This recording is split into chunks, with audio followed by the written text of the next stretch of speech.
C P ഐയും ഇടതുപക്ഷ പാർട്ടികളും ഇതുവരെ ഇല്ലാത്ത തരത്തിലുള്ള ഒരു പരാജയം ഏറ്റുവാങ്ങിയിരിക്കുന്നു. 67 സീറ്റ് ഉണ്ടായിരുന്ന സി പി എമ്മിന് ഇത്തവണ കിട്ടിയത് 26 സീറ്റാണ്. 17 സീറ്റ് ഉണ്ടായിരുന്ന സി പി ഐക്ക് കിട്ടിയത് 8 സീറ്റാണ്. ഇതിനു മുൻപ് ചരിത്രത്തിൽ ഇതുപോലെ തകർന്നടിഞ്ഞ സാഹചര്യം സി പി എമ്മിനെ സംബന്ധിച്ച് ഉണ്ടായിട്ടുണ്ട്. അവർ 90 സീറ്റിൽ സി പി എം മത്സരിച്ചു. അവർ 26 സീറ്റിലേക്ക് ഒതുങ്ങി. 2001 അവർക്കത് 24 സീറ്റാണ് കിട്ടിയിരുന്നത്. അങ്ങനത്തെ അനുഭവങ്ങൾ ഉണ്ടായിട്ടുണ്ട്. ഞാൻ അസിത പറഞ്ഞ ഒരു കാര്യത്തിനോട് പൂർണ്ണമായി യോജിക്കുകയാണ്. കാരണം സി പി ഐ എം എന്ന ഇടതുപക്ഷ രാഷ്ട്രീയത്തിൻ്റെ ഈ പാർട്ടി സംവിധാനം ഇതിലും വലിയ പ്രതിസന്ധികൾ അഭിമുഖീകരിച്ചിട്ടുണ്ട്. തെറ്റുകൾ തിരുത്താൻ ശ്രമിച്ചിട്ടുണ്ട്. ആ തെറ്റ് തിരുത്തി വളരെ വേഗം തന്നെ ആ സംഘടനാ സംവിധാനം പഴയ പോലെ തന്നെ ശക്തമായി അത് വീണ്ടും ആ രൂപം പ്രാപിക്കുന്നത് നമ്മൾ കണ്ടിട്ടുണ്ട്. ഇടതുപക്ഷ രാഷ്ട്രീയത്തിനും ഇടതുപക്ഷ പ്രസ്ഥാനങ്ങൾക്കും കേരളത്തിൻ്റെ രാഷ്ട്രീയ ചരിത്രത്തിലും ഇനിയുള്ള കേരളത്തിൻ്റെ ഭാവി രാഷ്ട്രീയത്തിലും വലിയ രാഷ്ട്രീയ പങ്കാളിത്തമുണ്ട്, വലിയ ദൗത്യം നിർവഹിക്കാനുണ്ട്. ഈ കാര്യത്തിലൊന്നും തർക്കമില്ല.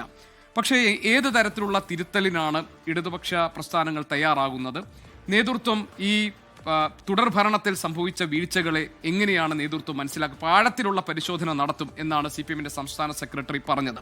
യഥാർത്ഥത്തിൽ ഈ തെരഞ്ഞെടുപ്പിൽ ഏറ്റ തിരിച്ചടിയെ ശരിയായ രീതിയിൽ മനസ്സിലാക്കാൻ നേതൃത്വത്തിന് സാധിക്കുമോ എന്ന അടിസ്ഥാന ചോദ്യം നമ്മുടെ മുന്നിൽ നിൽക്കണം. അവിടെയാണ് പയ്യന്നൂർ പോലെ ഒരു മണ്ഡലം, അതായത് ആ മണ്ഡലം രൂപീകരിച്ച ശേഷം ഒരിക്കൽ പോലും മറ്റ് ഏതെങ്കിലും ഒരു പാർട്ടിയുടെ സ്ഥാനാർത്ഥി വിജയിച്ചിട്ടില്ല.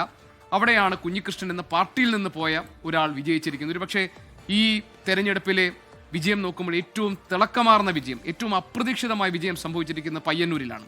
അവിടെ കുഞ്ഞികൃഷ്ണൻ ഒരു പുസ്തകം എഴുതിയിട്ടുണ്ട്. അദ്ദേഹം തെരഞ്ഞെടുപ്പ് രംഗത്തേക്ക് ഇറങ്ങുന്നതിന് മുൻപ് ആ പുസ്തകത്തിൻ്റെ തലക്കെട്ട് നേതൃത്വത്തെ അണികൾ തിരുത്തണം എന്നായിരുന്നു. അങ്ങനെ നേതൃത്വത്തെ അണികൾ തിരുത്തി അല്ലെങ്കിൽ തിരുത്താൻ അണികൾ നേതൃത്വത്തിനൊരു താക്കീത് കൊടുത്തിരിക്കുന്നു എന്നതാണ് ഈ തെരഞ്ഞെടുപ്പ് ഫലം നൽകുന്ന ഏറ്റവും പ്രധാനപ്പെട്ട സൂചന.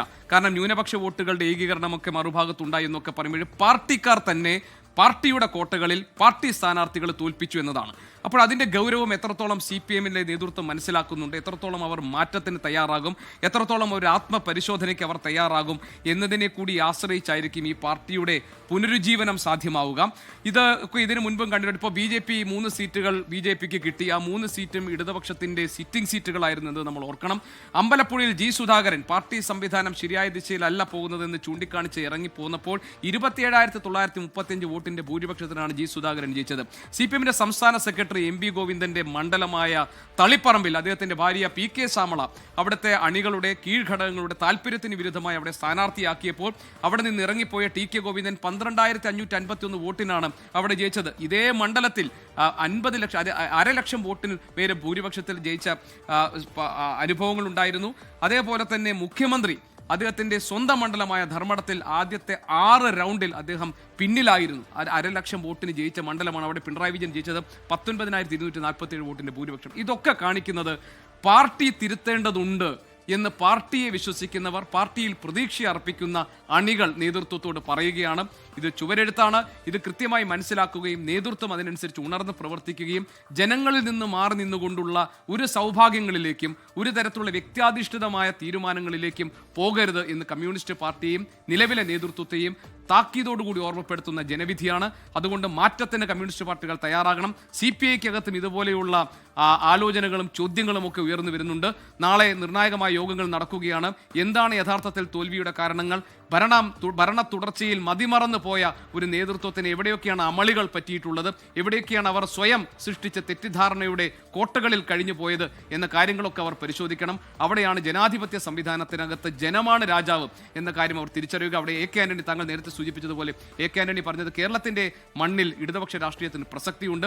അപ്പോൾ ഈ പാഠം, ഈ രാഷ്ട്രീയ പാഠം LDF-ന് മാത്രമുള്ളതല്ല, ഇനി ഭരണത്തിലേക്ക് വരാൻ പോകുന്ന UDF-ന് കൂടിയുള്ള രാഷ്ട്രീയ പാഠമാണ്.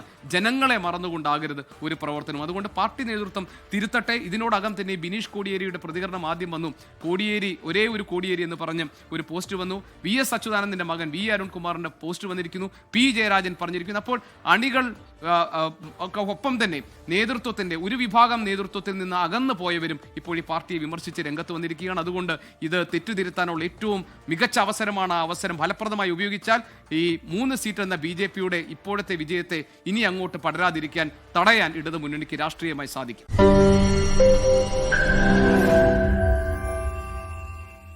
ലോകത്തെവിടെയായാലും ഏത് സമയത്തും 24 വാർത്തകളും ഓഗ്മെന്റഡ് റിയാലിറ്റി പാക്കേജുകളും എക്സ്പ്ലെയിനറുകളും വിശദമായി കാണാൻ ഞങ്ങളുടെ യൂട്യൂബ് ചാനൽ നിങ്ങൾക്ക് സബ്സ്ക്രൈബ് ചെയ്യാം.